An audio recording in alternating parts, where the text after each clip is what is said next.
Gracias por seguir con nosotros. Tenemos ahora un panel en el que conversan diversas editoriales y analizan los retos que enfrentan para cambiar los hábitos de lectura en español en Estados Unidos. En esta ocasión modera Adriana Pacheco Roldán, quien nació en Puebla, México y vive en Austin, Texas. Es investigadora afiliada a Lilas Benson y miembro del International Board of Advisors de la University of Texas at Austin.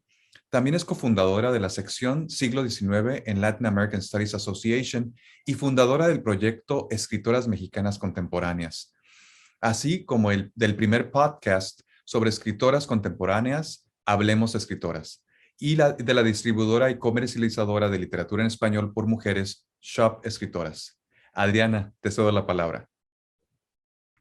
Pues muchísimas gracias, José. Estamos encantados. Qué día de fiesta, de verdad. Qué privilegio estar en este micrófono, enfrente de estas personalidades del mundo editorial de Estados Unidos. De verdad, un gusto estar con Pedro Medina, que está en Miami. Qué rico, ¿verdad? Con Suburbano, una bellísima editorial, una revista excepcional. Sé todo lo que están haciendo. María Angélica con Sudakia desde Nueva York. Bueno, hasta el otro extremo nos vamos del país. ¡Qué maravilla! Y bueno, el gustísimo de estar con Fernando Olsanski, que con Ars Communis, ¿no? En Chicago. Y bueno, yo los estoy acá saludando desde Austin, Texas. Entonces, para quien diga que existen las fronteras, ya acá en este panel estamos demostrando que las fronteras no existen, ¿no? Que somos un gran país y que trabajamos juntos en muchas cosas. Pues estoy muy agradecida con Claudia Norman, José Higuera, todo el equipo de Film Nueva York, con CUNY y todo lo que están haciendo por promover este panel. ¿Superaremos la barrera del tiempo en Estados Unidos? Qué pregunta, ¿no? Tan grande. ¿Qué vamos a hacer con esa pregunta tan grande? Pues tenemos un rato de conversación. Déjeme presentar primero a Pedro Medina y leer un poco sobre lo que ha hecho, no poco, en su joven vida.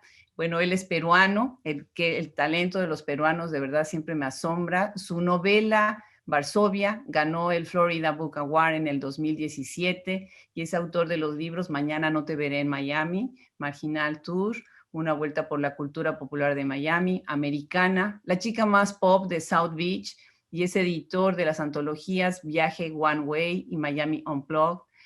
Además es creador y editor del portal cultural y del sello editorial Suburbano Ediciones.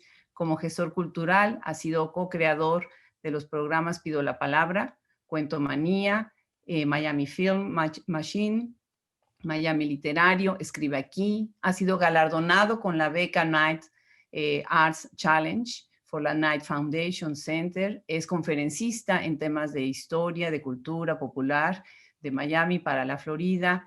Humanities Council, estudió literatura en Florida University, International University, y bueno, en su país, Perú, Derecho y Ciencias Políticas. Bienvenido, Pedro. Y si me permiten, voy a seguir con Fernando Olsanski. Él es porteño de Buenos Aires, Argentina. Fernando nació en Argentina, como acabo de decir, ha vivido en otros países, en Escocia, en Ecuador, en Japón, en los Estados Unidos. Tiene una maestría en educación de la Dominican University y una maestría en literatura latinoamericana en Northeastern Illinois University. Entre sus libros se encuentran la novela Rezos de Marihuana, el poemario Parte del Polvo, la colección de cuentos Voces Sueltas, Cuatro cuentistas de Chicago. Junto con José Castro Urioste ha preparado las antologías América Nuestra, una antología de la narrativa española en los Estados Unidos, Trasfondos, una antología de las narrativas españolas del Medio Oeste, Don't Cry for Me America y Féminas. Esas antologías se utilizan como libros de texto en varias universidades de los Estados Unidos. Tiene un blog magnífico, El Nuevo Ser Latino, que describe pues mucho de la conciencia latina, ¿verdad? Y además ha trabajado en cine, ha trabajado en festivales muy interesantes, ha escrito en varias revistas y bueno, pues ha tenido varios premios. Su último libro es Rojo sobre Blanco y otros relatos y está publicado por su editorial Ars Communis y él reside en Chicago, como acabo de decir. Bienvenido, Fernando, qué gusto tenerte acá. Muchas gracias, Adriana. Al contrario. Y María Angélica García, ella viene también del bellísimo país de Venezuela. Fue profesora universitaria de Historia del Arte y gerente de colecciones privadas desde el 2003. Es editora, traductora en el campo de la educación bilingüe, cofundadora de Sudakia con Asdrúbal Hernández, a quien agradezco mucho la invitación a este panel. Ha producido material para niños y para maestros en programas duales en los Estados Unidos. Qué importante labor. Le gusta caminar por Central Park, ir al Museo Americano de Historia Natural con su hijo. Genial. Yo iría al mismo lugar con mis nietas, ya como mis hijos ya están muy grandes.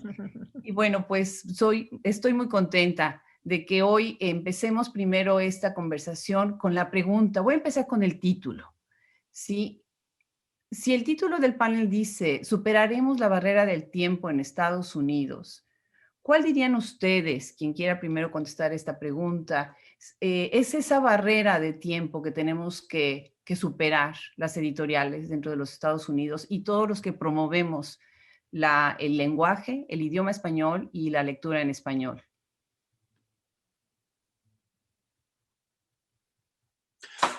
Bueno, voy a empezar yo. Sabes que a los argentinos nos gusta ser siempre los primeros en todo. Así que, bueno, hablando en serio sobre la superación del tiempo y cómo vamos a subsistir de manera literaria, yo creo que todos los que escriben principalmente para trascender, pero trascender en la palabra, ¿no? Esa es la barrera del tiempo que creo que las editoriales tienen que encarar. Hoy en día estamos viviendo una situación muy particular en los inmigrantes. Estamos cambiando el paisaje humano de este país.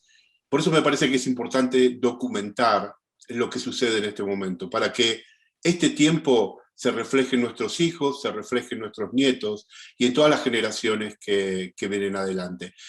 Las editoriales han abierto estos espacios para poder mostrar lo que sucede en este momento. Los escritores son testigos de su tiempo y cada vez que escriben, no solo están escribiendo sus sentimientos, sino también que están hablando de lo que sucede en el país, con lo social, con lo humano, con lo político. Entonces es trascendental pasar esta barrera del tiempo a través de la escritura, a través de la publicación, para que se pueda estudiar este momento tan importante que estamos viviendo actualmente. Yo quisiera que nos recordemos hace 10 años, bueno, ya más de 10 años, que yo comencé a trabajar en la literatura en los Estados Unidos. No nos imaginábamos todo el camino que hemos recorrido, ¿no? Y yo creo que uno de los grandes temores siempre es, bueno, hemos hecho tanto, hemos recorrido tanto, hemos dado tanto esfuerzo que está siempre ese temor, ¿no? De vamos a perder esto tanto que hemos hecho, vamos a perder la fuerza de lo que hemos hecho, pero yo al mismo tiempo, como lo veo, hemos creado tantas alianzas, se han creado tantos proyectos, siguen saliendo editoriales, que yo creo que la gran barrera del tiempo es mantenernos firmes en esta labor de promover la literatura, en esta labor de seguir estando unidos y fuertes en todas estas alianzas para seguir adelante.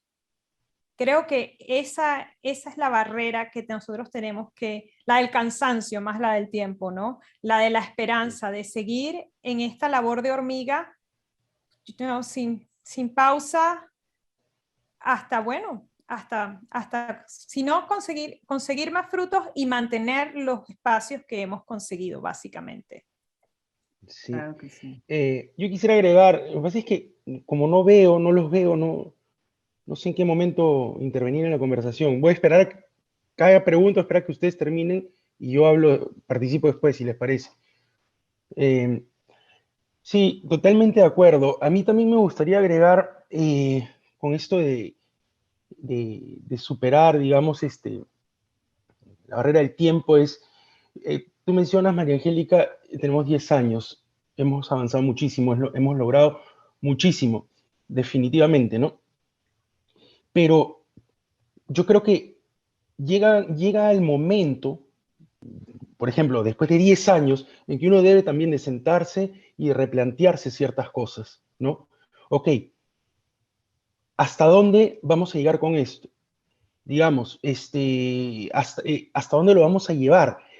¿Cómo lo vamos a seguir sosteniendo? Hablo ya de un tema meramente económico. ¿Cómo lo vamos a seguir sosteniendo? Si queremos que realmente esto sea algo rentable, que se mantenga, que se sostenga, porque acá todos nosotros tenemos otras actividades para sacarlo adelante y todo, ¿no? O sea, yo, por ejemplo, cuando empecé con esto, con Suburbano, no con la editorial, pero con la revista, yo era el joven veinteañero acá en Miami que empezaba con esto, ahora tengo 40 y tantos y sigo siendo el joven, o sea, a eso me refiero, ¿no? No, como que no se va, hay que trascender en el tiempo en todo sentido, ¿no? Como proyecto, como negocio sostenible, y disculpen si menciono nuevamente la palabra negocio, pero yo creo que es muy importante no desligar ambas cosas, ¿no? No desligar ambas cosas de ninguna manera. Lo literario, lo bonito de la literatura, lo que nos une, el amor que le tenemos a la literatura, pero también ver maneras sostenibles económicamente de que esto haga que perdure en el tiempo, que se sigan pudiendo imprimir libros, que crezcan nuestros catálogos, que podamos hacer alianzas, que podamos dirigirnos a masas mucho mayores, y ese tipo de cosas yo creo que también definitivamente tenemos que evaluarlas, discutirlas y verlas y medir y cómo vamos a lograrlas, ¿no? Ese sería mi aporte acá. Pues muchísimas gracias, Pedro. Sí, creo que es muy cierto, ¿no? Hay un esfuerzo que tiene que ser sostenido, pero has mencionado una palabra muy importante, repensarse. Repensarse, yo me imagino que ustedes son parte de este gran boom que está pasando con la literatura escrita en español en los Estados Unidos. Ustedes, las casas editoriales, están arriesgando mucho también, ¿no? Y dando espacios. ¿De qué manera, entonces, si ustedes piensan que se tienen que repensar, cómo creen ustedes que deberíamos de colocar al lector? Porque invariablemente, indudablemente, hay muchísimos estudios sobre los escritores y sobre este auge de la literatura, ¿no? Cada vez hay nuevas voces, hay voces que se están rescatando y voces que están apareciendo. Pero el lector, ¿en qué manera nosotros estamos evaluando quiénes son nuestros lectores, a dónde estamos llegando?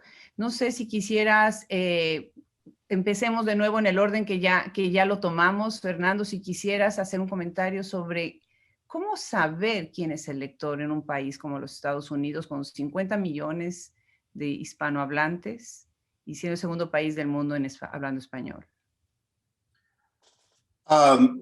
Mira, yo creo que es cierto que hay un crecimiento en la escritura en español en Estados Unidos, y hay un crecimiento con editoriales y lugares para publicar, y siempre veo que hay revistas nuevas, espacios nuevos, pero con respecto al lector, todo eso existe solo si hay un recipiente, ¿verdad? Y ese recipiente yo creo que todavía falla en Estados Unidos. El gran desafío es llegar a ese recipiente, ¿no? Y cómo se hace. Lamentablemente el inmigrante que llega a Estados Unidos no tiene como prioridad la lectura ni la cultura, tiene otras necesidades. Es cubrir la pirámide de Maslow, ¿no? Primero está la casa, los alimentos, y lo último es lo cultural. Entonces, nosotros tenemos que apuntar a esa persona que tiene sus necesidades satisfechas y que está buscando ese crecimiento emocional, cultural y social, que puede llegar a través de la literatura. ¿Cómo se logra eso? Bueno, no es fácil. Hoy en día faltan lectores. Hay muchos escritores, editoriales, revistas, pero faltan recipientes, faltan lectores. ¿Dónde encontramos esos lectores? Bueno, al menos lo que yo he apuntado, cada uno tiene su propia receta a esto, pero yo desde que empecé con Arts Comunes he apuntado a las universidades y a las escuelas. ¿Por qué? Bueno, primero porque los profesores y los maestros son aquellos que forman a los lectores. Sí, se forma en la casa, pero que si los padres no leen, los niños no van a leer. Entonces, para esos niños que no leen, se puede llegar a través de la educación, a través de la escuela. Por eso los libros de arte comunes tienen la prioridad de ser libros de texto en las universidades, porque ahí se forman los educadores, se forman los lectores y se forman los futuros profesores, los que van a moldear literariamente la mente de los lectores. Entonces yo creo que ese es el lugar, al menos que desde mi punto de vista, que es la primera línea de batalla, ¿no? Ir a buscar a los lectores a donde se están formando los lectores.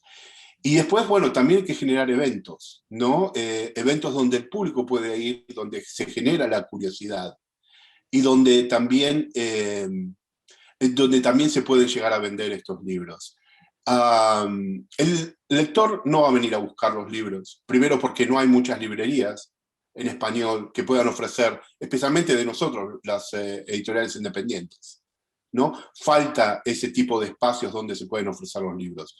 Nosotros los estamos creando. Por ejemplo, se creó la Feria del Libro de Chicago aquí, pero hay muchas más. Hay ferias del libro en Virginia, en Nueva York, en Raleigh, en Miami, y otras ciudades, Ohio, y otras ciudades que en este momento, bueno, no me vienen a la memoria, pero las hay.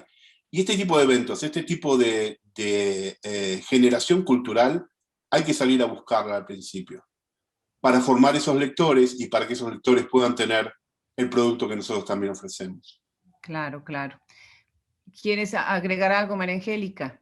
Sí, bueno, para mí es un poco más complejo, porque nosotros primero tenemos que recordar que nosotros estamos vendiendo literatura en un lenguaje que no es, digamos, el de la mayor población en este país.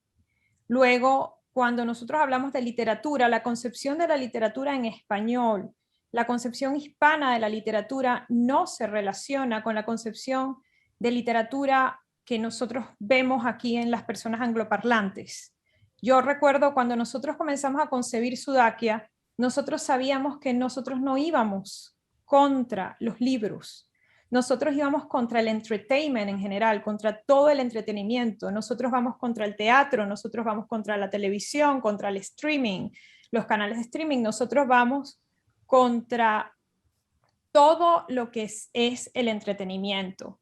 Luego, nosotros tenemos que también dividir a ese lector, a ese inmigrante al que nosotros queremos hacerle llegar nuestro mensaje. Tenemos dos tipos. Tenemos el que habla español, que tal como dice Fernando, no necesariamente tienen sus listas de prioridades leer. Y luego tenemos el que puede llegar a tener la formación y el interés de leer, pero con el que sí competimos dentro del mercado anglosajón, porque usualmente ese lector se va a sentir cómodo leyendo en los dos idiomas. Entonces allí seguimos siendo débiles al momento de la lucha, porque todas estas plataformas de promoción que nosotros tenemos son definitivamente mucho menos fuertes y tienen menos espectro de los que tienen normalmente ya. Ellos, en la literatura anglosajona, por ser su lugar natural y su crecimiento natural, y por también el tema de literatura que venden. Entonces, es mucho más complejo porque cuando nosotros vamos desmenuzando y desmenuzando, vemos que se nos hace la escala un poco más difícil.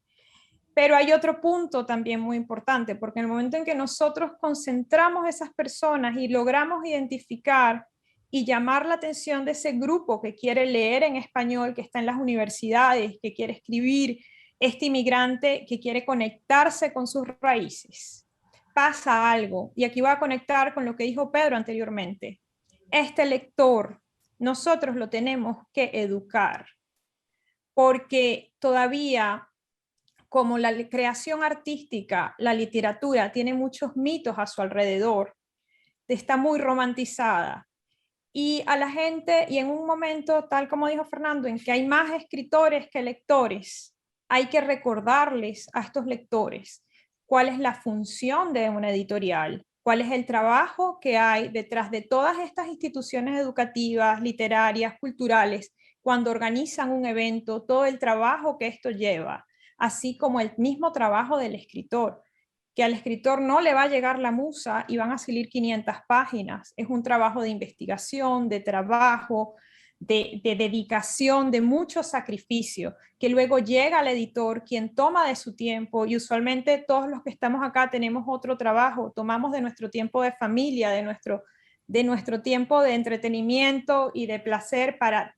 tomar ese libro, trabajarlo, buscarle difusión, buscar este tipo de eventos y seguir adelante. Claro que sí, Y claro que sí. allí es donde yo quisiera educar al lector, porque de nada ocurren los eventos si la transacción final, que es llévate el libro y colabora para que nosotros podamos seguir trabajando en difundir la literatura, pase. Perfecto, pues muchísimas gracias, Pedro. ¿Qué quieres agregar Sí, con este punto? sí, definitivamente. Mira, para mí este tema es muy, muy complejo. O sea, yo lo primero que haría, algo que me pregunto y me cuestiono siempre es, ¿quién es el lector en Estados Unidos? ¿No?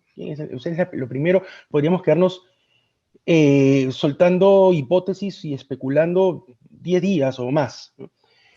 Para mí hay algo, para mí este tema es muy, muy, muy complejo y es muy interesante porque estamos hablando de una masa de 40, 50 millones de personas, ¿verdad? Para llegar a 40, 50 millones de personas, en teoría, ¿no? Es muy difícil, necesitas muchas cosas, necesitas mucho personal, necesitas muchos recursos de toda clase para poder realmente entender qué es lo que hay allá afuera, ¿no? ¿Cómo, o sea, a ver, cómo se pueden llegar a esos recursos? Probablemente por medio de grants, como lo he hablado con Asdrúbal más de una vez, ¿no? Probablemente. Pero antes de llegar a eso, hay que entender bien hacia dónde apuntar, digamos, las balas, ¿no? ¿A qué me refiero? O sea, yo creo que acá, no, acá falta, y más de una vez lo he comentado, pero lo que pasa es que se nos va porque tenemos mil cosas que hacer. Yo creo que parte de estas alianzas deberían de erradicar de estas alianzas literarias entre ARS, entre Hablemos Escritoras, entre Sudac y todo, deberían de erradicar en compartir data. ¿A qué me refiero con compartir data? A ver, Adriana, ¿quiénes son tus lectores? ¿Dónde te compran los libros? ¿Qué tipos de libros? ¿Tú, suburbano? ¿Quién? O sea, tratar de uniformizar la data, y tratar de entenderla. Ahí vamos a empezar recién a empezar a entender gustos, preferencias, público, a poder definir, poder determinar un lector recién a partir de eso. Ese es el primer paso para mí. Y después de eso, que más o menos uno puede armar un esquema, ok, acá leen personas de 20 a 40 años, esto y esto y esto y esto y aquello. Ahí recién empezar a buscar recursos por medio de grants, por medio de patrocinios, por medio de otras cosas, para atacar esos targets que ya han sido previamente identificados. Pero si no, con nuestro Twitter, con 1.500 seguidores en el bolsillo, salir a disparar balas al aire a 40, 50 millones de habitantes, es muy difícil. Es muy difícil.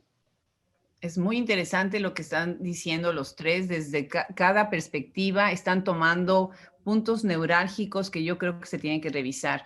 Quiero hacer referencia, antes de seguir con la siguiente pregunta, a este libro que ha sido un estudio buenísimo de lo que está pasando en Estados Unidos con la literatura, el New Latino Boom de Naida Saavedra, que se hace un mapeo, ¿no? Se hace una revisión de qué pasó, qué ha pasado en ciertos lugares.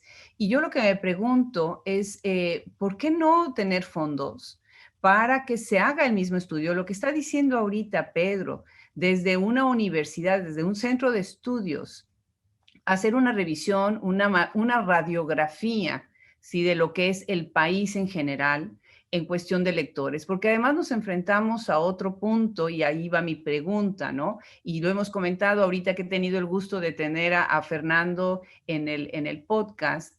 Una de las cosas que la pregunta sería, ¿qué pasa con los que leen en inglés, pero hablan español también, los que son primera generación, segunda generación, los americanos que están aprendiendo español, ¿sí? Y es otro mercado Y yo les pregunto aquí, ¿qué es lo que podría suceder, por ejemplo, si se traducen más libros del español al inglés y se atrae la atención al escritor desde el otro idioma? ¿Sí? Se vincula y entonces la curiosidad, la figura del escritor, porque acá la pregunta es, ¿qué es lo que queremos hacer? ¿Y cuál es el vínculo de donde se pueden vender más libros? No nada más por vender libros, sino también por difundir la literatura de nuestros países, ¿no? ¿Pensarían ustedes que impulsar, por ejemplo, la traducción de libros, la traducción de, o tener obras bilingües, podría de alguna manera empezar a crear una expectativa? Esa sería la primera pregunta y tengo otra muy unida a esa, pero antes quisiera escuchar un breve comentario nada más sobre esta cuestión del tema de la traducción. Yo creo que sí, que ayudaría mucho las traducciones, especialmente porque se llega a un mercado mucho más grande. Yo creo que cada uno tiene su preferencia al momento de la lectura, ¿no? En qué idioma uno se siente mejor, más cómodo. Entonces ahí es la lengua que uno va a elegir para leer. Yo diría que también es importante conectarse a Estados Unidos desde los países de origen.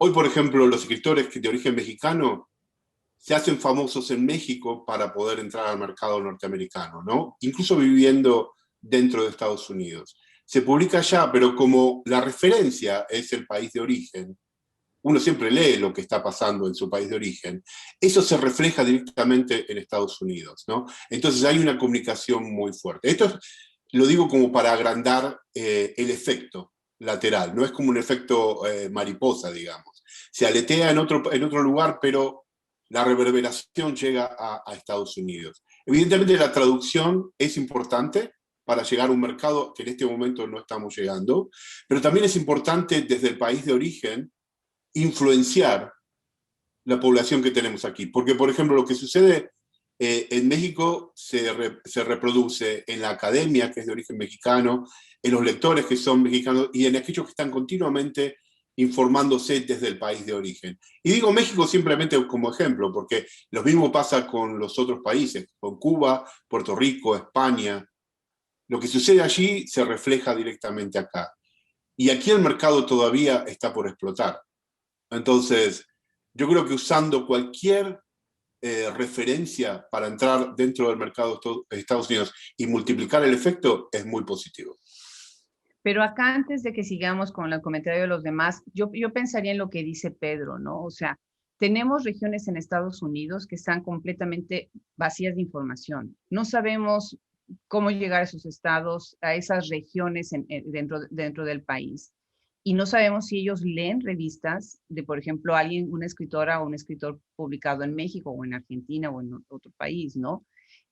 A lo mejor la idea sería, sí, desde nuestros países de origen, pero sí hay un lector acá que a veces se desvincula de ese país de origen, se americaniza a tal punto que empieza a inclusive nada más a leer editoriales que están produciendo dentro de Estados Unidos. Entonces, ¿cómo pensarían? Bueno, seguimos con la pregunta sobre la traducción, pero a lo mejor es mucho más complicado para las editoriales de fuera, lo vemos en Hablemos Escritoras, entrar dentro de Estados Unidos con estas editoriales independientes. Ustedes están dentro de Estados Unidos, ¿no? Entonces, si queremos seguir, no sé si quieren seguir, Pedro, para cambiar un poquito el orden, y después María Angélica, conectar las dos preguntas, ¿no? Sí, sí, definitivamente la traducción ayuda, favorece. Yo creo que las alianzas también podrían ayudar, podrían favorecer. Las alianzas con sellos de afuera, ¿no? Con sellos independientes, de repente. Yo te publico unos títulos al año, tú me publicas unos títulos al año. Cosas así, generar ese tipo de intercambios, pero sí creo, o sea, yo vuelvo al tema del lector, ¿no? Cuando yo me quedo en ese tema y no salgo de ahí, o sea, para mí ahí está el hueco, ahí está el hueco principal, hay un montón de ideas, hay un montón de de iniciativas, hay un montón de cosas que se han intentado y todo, pero para mí ahí hay algo, si hay algo urgente que necesita esto, es esa definición correcta de lector. Claro que sí. María Angélica. Yo me alineo mucho con Fernando, ¿no?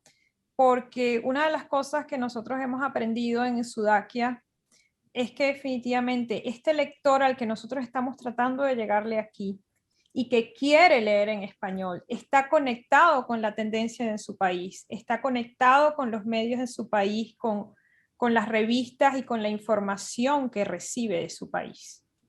Y esa conexión ayuda mucho al momento de elegir qué leer y qué no leer. Yo todavía tengo mis dudas, ¿no? De estos centros, ¿no? Nosotros tenemos nuestros centros naturales donde nosotros escuchamos que hay movimiento, que usualmente son los mismos centros académicos o culturales donde está ocurriendo la vida. Pero a mí todavía me da temor tomar como una afirmación completa que en el resto del país no está pasando nada, cuando tenemos plataformas de venta que llegan a todas partes y muchas veces a nosotros nos ha sorprendido que nos llega de cualquier lugar remoto un pedido de alguien que dice, mira, quiero tal libro porque lo vi y me lo quiero leer, o por la misma cadena, ¿no? La misma cadena del boca en boca, porque pasa algo, cuando nosotros no tenemos o estamos perdidos de nuestros canales naturales, X crítico, X revista, nuestro librero, el siguiente a quien tú confías es, mira, a mí me gusta lo que lee Adriana. Adriana, siempre tienes buenos libros. Adriana, ¿qué estás leyendo? Y eso es una conexión que nosotros no podemos controlar. Entonces yo me alineo más hacia esas conexiones, hacia las raíces que vienen. Y yo sí creo que definitivamente las traducciones dan fuerza porque estamos usando de nuevo otra vez toda esta plataforma que ya es natural en este país para promover el libro e inclusive darle un chance más porque podemos ir un paso más allá y decir, bueno, estos derechos los pueden comprar para hacer una película, para hacer un corto, para hacer un trabajo en una universidad, un audiovisual. Definitivamente todo esfuerzo, por pequeño que sea, puede ser una oportunidad para desatar un efecto muchísimo más grande. Claro. Sí. Yo quisiera hacer una pregunta. Perdón, Adriana. Cuando dicen traducciones, ¿se refieren a que, por ejemplo, nosotros hagamos traducciones o a un sello anglo venderle los derechos y que la cosa circule por ahí? ¿Cómo ven el tema de la traducción? Yo lo pensaría, mi pregunta va hacia que ustedes tengan libros bilingües, libros traducidos, que tengan las escritoras en los dos o los escritores en los dos idiomas, y entonces se jala agua al molino de los dos lados, ¿no? Como una pregunta, ¿no? De qué es lo que ustedes ven. Claro, yo creo que mucho más potencia tendría con un sello a la inversa. anglo. Yo estaba pensando a la inversa. ¿Cómo lo ves tú? Como que nosotros vendamos los derechos. Yo también, porque si nosotros traducimos por ejemplo, si mañana me traduce la chica más pop de South Beach, Adrúbal, se sienta 500 días, lo traduce todo, su público va a ser el mismo. O sea, es muy difícil. O sea, el gran público, para este caso, hay que ponerlo en manos, yo creo, de, como tú estás diciendo, María Angélica, de vender esos derechos y ahí que explote. Porque acá todavía sigue siendo muy chiquito, o sea... No, y es un espacio que nosotros no controlamos. No dominamos. No dominamos. No, entonces no daría... Ni siquiera estéticamente, o sea, es completamente diferente. Todo es muy diferente. Estoy de acuerdo. Buen giro al punto, muy importante. Fernando, yo quisiera preguntarte y después escucharlos también. Ya hablamos del lector, ¿sí? Me gustaría hablar desde el punto de vista de lo que yo he llamado el pudor literario.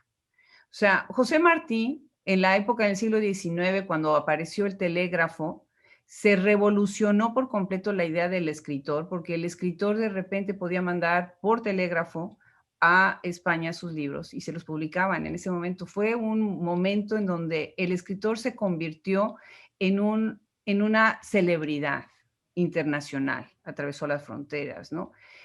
Algo que se ve mucho en la literatura en inglés en los Estados Unidos es la cuestión del branding, ¿no? ¿Qué es el escritor? El escritor como una figura, el escritor como un personaje, el escritor como un símbolo, como un ídolo y como toda esta gran estructura que viene atrás, ¿no? ¿Qué pensarías tú sobre esta idea acerca de cuál debería ser la figura del escritor que ayudara? Porque el trabajo del editor se complementa también pues, con todo lo que significa el escritor. El escritor de sus premios, de sus nombramientos, de la valentía con ciertos libros, ¿no? Con ciertos temas que pone sobre la mesa. ¿Qué opinarías, Fernando? Mira, yo creo que el escritor, antes de empezar a escribir, lo que hace es un poco de terapia. Escribe para sí mismo. El escritor lo que hace es decirse algo. Hay una definición muy linda de Gabriel García Márquez, que es que él escribe para explicarse lo que no entiende, ¿verdad? Y yo me hago eco de eso. Yo creo que la identidad del escritor se va modelando a medida que va escribiendo. El resto viene después. La estrella viene después, la venta, el editor, la corrección, viene todo después. Pero ese simple acto de enfrentarse a la página en blanco es un acto muy íntimo. Es un acto de parición. Entonces yo ahí creo que contaminarlo con otra cosa me parece casi un sacrilegio, ¿no? Y te lo digo simplemente desde el punto de vista de un escritor que quiere decir algo, ¿no? Después viene todo lo demás. Mira, yo digo, hay muchos tipos de literatura. Hay literatura de playa, hay literatura para entretener, hay literatura para cambiar el mundo, pero no deja de ser literatura. Y hay lectores para todos los gustos. Entonces, lo de la estrella, lo demás, las etiquetas que uno se pone, vienen después. Te la pone el editor, te lo ponen los medios. Es más, tal vez las editoriales en algún momento te digan qué es lo que tienes que escribir. Porque pasa. Lamentablemente pasa mucho y uno pierde esa libertad. Yo creo que si uno pierde esa libertad creativa, ya no tiene sentido realmente escribir. Ya uno es como una máquina de hacer chorizos. ¿Entiendes? Aprieta el botón y salen las páginas por una máquina. Y está bien, es una manera de vivir y digo que está bien. Escribir a través de una fórmula está bárbaro, pero el proceso creativo se pierde. Estoy de acuerdo, estoy de acuerdo, estoy de acuerdo. María Angélica. Bueno, una aclaratoria antes de comenzar. Yo me considero editora antes que escritora. Y si bien la pregunta va, ¿no?, al branding, estamos viendo con todo este cambio que comenzó con la crisis del área editorial ya hace más de 15 años y luego se le añadieron las redes sociales. Yo siento que hemos entrado en una nueva etapa de lo que es la promoción del libro. Primero, entramos en pánico cuando nos dijeron que iba a morir el libro. Luego vimos que el libro no iba a morir, pero llegaron las redes sociales, ¿no? Y antes de morir, lo que pasó fue que se multiplicaron los escritores. Y ahora la presencia de todos estos escritores en todo su espectro, de entre buenos y no tan buenos y muy malos, a mí lo que me han enseñado es que definitivamente también cambió la manera de vender los libros. Y esto viene el después, ¿no? Yo no me voy a meter en cómo se produce o cómo llega el libro a producirse, pero sí cómo se vende. Y definitivamente me doy cuenta que en las historias de éxito, la posición del escritor expuesto es siempre mucho más fuerte y mucho más cercana con sus lectores. A tal punto que cada día veo más a la editorial, sobre todo aquí en los Estados Unidos y de la forma en que se venden, la editorial ya ha comenzado a ser como un pequeño accesorio, ¿no? Y no es necesariamente la gran fuerza que era hace 20 años o en los países de habla hispana, donde yo definitivamente compro X editorial porque el premio X siempre es bueno, entonces me lo voy a leer. Aquí ha cambiado esa ecuación y bueno, es algo que estamos viviendo el proceso. Lo estamos viviendo y creo que es bastante interesante. Claro. Pedro, quiero escuchar tu respuesta, pero quisiera que dentro de tu respuesta, por favor, regreses al tema porque ya se nos va a acabar el tiempo. El tema, me gusta la idea de esto de compartir los datos, de hacer alianza a través de los datos duros. ¿Quieres entonces combinar para ir cerrando poco a poco esta parte y después seguir a las preguntas? Igual podemos tener una llamada después, en otro momento, como dijiste en tu email el otro día, o sea que no hay problema. Podemos conversar eso para armarlo, para desarrollarlo. Pero, bueno, o sea, respecto a compartir, bueno, primero, esto, para mí sí es primordial el apoyo del escritor, la combinación escritor-autor, editorial, perdón, y más bien me atrevería a decir, yo ahora lo menciono mucho como un tema self-service, o sea, el autor tiene que publicar su libro o sea, servirse la comida y comérsela, ¿no? Y boom, boom, boom, tiene que estar completamente involucrado. Ya la postura que tome, que es de rockstar o no de rockstar, ya eso dependerá del estilo de cada cual, pero de que tiene que estar involucrado al 100% de cabeza, eso no lo dudes. Eso no lo dudes, ¿no? Y respecto a lo otro, a lo de compartir la data y hacer estudios y todo, o sea, definitivamente todo esto, todo lo que se habla acá también de casos de éxito y todo, tienen un sustento en la data. O sea, en este tipo de cosas se podrían entender mejor, por ejemplo, con estudios de casos así. ¿Qué tipo de autor es el que tiene mejor llegada al público? ¿A dónde llega más? ¿Qué público lo lee más? ¿Por qué? ¿Por cuál? Todo eso, ¿no? O sea, no sé si esto era más o menos... cuando me decías, vuelve a lo de la data y todo, no sé si querías que aborde esta pregunta desde el punto de vista de la data también. Me parece que sí, por eso lo menciono. Pero sí, o sea, ese sería mi comentario, ¿no? O sea, para mí el autor en este momento, sí o sí, tiene que estar codo a codo con el editor y es un trabajo en equipo donde hablando de ventas, porque también es bueno hablar de ventas, no hay ningún pecado en hablar de ventas acá en la literatura. A nosotros los editores nos interesa también hablar de ventas. El lector le compra al autor los libros, no al editorial. El autor se los compra porque conecta con el autor, no con el editorial. Claro. Bueno, yo quisiera, perdón, Adriana, yo creo para cerrar el tema, a ver si puedo cerrar acerca del tema de compartir. Sí, tenemos nada más 3 minutitos y quisiera yo hacer el cierre, entonces si quieres adelante. Y cortito, yo creo que el tema de compartir ya es algo que definitivamente Fernando, Pedro y Sudakia lo tiene bien claro y lo quisiera compartir con todas las personas. Si están escuchando esto, tienen interés editorial, ¿no? Es que la idea en este momento, cuando somos tan pequeños, es que al compartir somos más fuertes, no nos somos competencia entre nosotros. Nosotros debemos crear el hábito de la lectura en español juntos para poder seguir adelante. Porque si cada uno de nosotros va por su lado, es simplemente una hormiguita contra un elefante. En cambio, nosotros llegamos ya a ese punto donde nosotros nos dimos cuenta que es al revés, que nosotros estamos como pioneros creando un hábito y creando unos espacios e invitamos.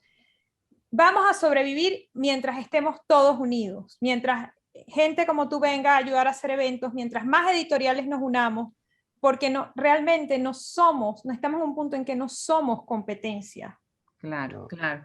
Pues quisiera ir, me queda una pregunta que no vamos a tener desgraciadamente acerca de los catálogos, que creo que es importante, pero les quisiera yo pedir que en una sola oración, ¿sí? Hagan una propuesta, que pudiéramos cerrar esto con decir, yo propongo esto, ¿sí? Y de alguna manera dejarles eso a todos, como tú dices, que tienen este interés editorial, que nos están escuchando en este momento. Fernando, en una frase. Mira, no es casualidad que esté Pedro aquí, que esté María y que esté yo, porque buscando respuestas a estos temas editoriales, nosotros nos unimos para formar un frente común, porque tenemos las mismas ilusiones, los mismos problemas, y agruparse, como hicimos nosotros para creando LitLat, que es un conjunto de 3 editoriales, tratamos de dar una respuesta. Tal vez no sea la mejor, pero es la que tenemos en este momento, y ofrecer un frente común, como decía María Angélica, nosotros no competimos contra las otras editoriales. Tratamos de formar un grupo conciso que ofrezca material de calidad y que ofrezca plataformas para llegar a esos lectores que hoy en día no estamos llegando. Yo creo que trabajar en equipo con ideas comunes ayuda mucho para confrontar el momento que estamos viviendo. Magnífico, Litlam. Sí, Pedro, ¿quieres con una frase? Sí, bueno, creo que mi propuesta la hice desde el comienzo, ¿no? El hacer el estudio, el análisis, y creo que parte de esa unión, la unión en tema de, digamos, de fraternidad ya la tenemos, compartimos muchísimos ideales, nos conocemos bastante, pero yo creo que el siguiente paso es llevarla a eso, o sea, concentrar data, concentrar números, concentrar estadística y entender, analizar ya y ver las cosas en blanco y negro. Algo que yo puedo hacer, porque yo a eso me dedico, con eso me gano la vida, no con los libros. Así que bueno, María, ese es mi aporte. Yo tengo 2 mensajes. Uno, para las instituciones culturales, a las editoriales y a todos aquellos que estén encargados de la difusión de la literatura, invitarlas a unirse, porque la única forma realmente que sobrevivamos es que estemos juntos. Estamos en un momento en que apenas estamos creciendo y unirnos es lo único que nos va a hacer fuerte para crear esos canales estables de difusión de la literatura. Y a los lectores, nosotros necesitamos de su ayuda. Nosotros necesitamos del reconocimiento, que lamentablemente suene horrible y poco místico, es comprar libros para que nosotros podamos seguir manteniendo estas instituciones y estas editoriales que, bueno, llevamos a duras penas, pero las llevamos. Pues muchísimas y gracias. Estamos dispuestos a mantener. Claro, claro, definitivamente. Muchísimas gracias. Me quedo también con una idea muy interesante y muy importante lo que dice Fernando sobre las universidades, los catedráticos, los estudiantes graduados, las escuelas, los colegios, los community colleges, ¿sí? Atacar también por ese lado, ayudarlos a ellos a que enseñen, darles herramientas, ser creativos. Necesitamos pensar fuera de la caja. Tenemos que repensarnos todos y repensar quién es el lector, quiénes somos nosotros como promotores y como editores, ¿no? Muchísimas gracias, ha sido un placer tenerlos el día de hoy. Aplaudo muchísimo sus iniciativas, larga vida a LitLam y que entren muchas más editoriales en esta propuesta que ustedes tienen. Gracias por ser la punta de la lanza que va a hacer un cambio radical en los Estados Unidos, porque sí va a pasar. Gracias a ti, Adriana. Y gracias a todos. Hasta luego. Gracias a todo el equipo. Gracias a ustedes. Gracias. Muchas gracias a Phil, Nueva York.